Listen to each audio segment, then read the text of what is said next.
दुःख त गर्नै पर्छ यार, पसिना त बगाउनै पर्छ। हातमा ठेला र पैतलाको छाला नउकिन्जेलसम्म मेहनत त गर्नै पर्छ। जिन्दगी जिउँदै गर्दा कठिनाइहरू आउँछन्। समय र परिस्थिति सँगसँगै बाध्यता र आवश्यकताहरू पनि आउँछन्। बेला बेलामा जिन्दगीले रुवाइरहन्छ, दुःख दिइरहन्छ। भनिन्छ नि, आँखाबाट आँसु नबगाएसम्म प्याज त काटिँदैन भने। यो त एउटा जिन्दगी हो। बेला बेलामा दुःख नपाएसम्म, कठिनाइ नझेलेसम्म, बाध्यता र आवश्यकताको सामना नगरेसम्म यति सजिलै जिन्दगी कसरी कट्न सक्छ? भोलि सफलता पाउनु छ भने त्यो सफलताका लागि आज परित्याग त गर्नै पर्छ।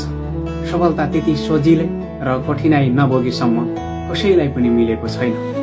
आज पनि इतिहास पल्टाएर हेर्ने हो भने सफल भएका मान्छे अर्थात् सफलता हासिल गरेका मान्छेले कुनै न कुनै बेला खाना नखाएर भोको पेट पनि मेहनत गरेका थिए।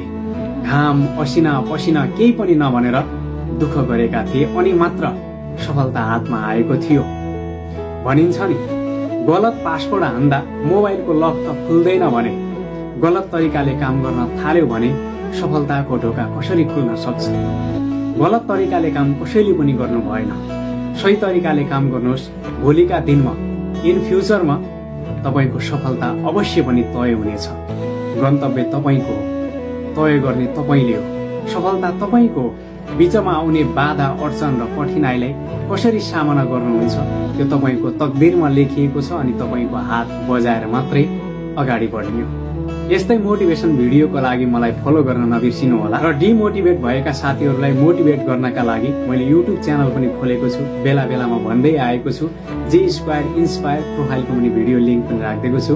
त्यतातिर एकदमै पावरफुल मोटिभेसनल भिडियोहरू आइरहन्छ, त्यस्तै शब्दहरू, ताकि तपाईँलाई केही समयका लागि भए पनि मोटिभेसन मिलोस्। कुनै कामबाट हार मानेको, आफूले देखेका सपनादेखि हार मानेको, यो काम गर्न सक्दिनँ, मैले गर्नै सक्दिनँ जस्ता कुराहरूमा केही जागर र केही हौसला दिने टाइपको भिडियो ल्याउँछु मैले। विशेष गरी एकपटक भिजिट गर्नुहोला अनि हेर्नुहोला, तपाईँका लागि पक्कै पनि केही मोटिभेट हुनेछ।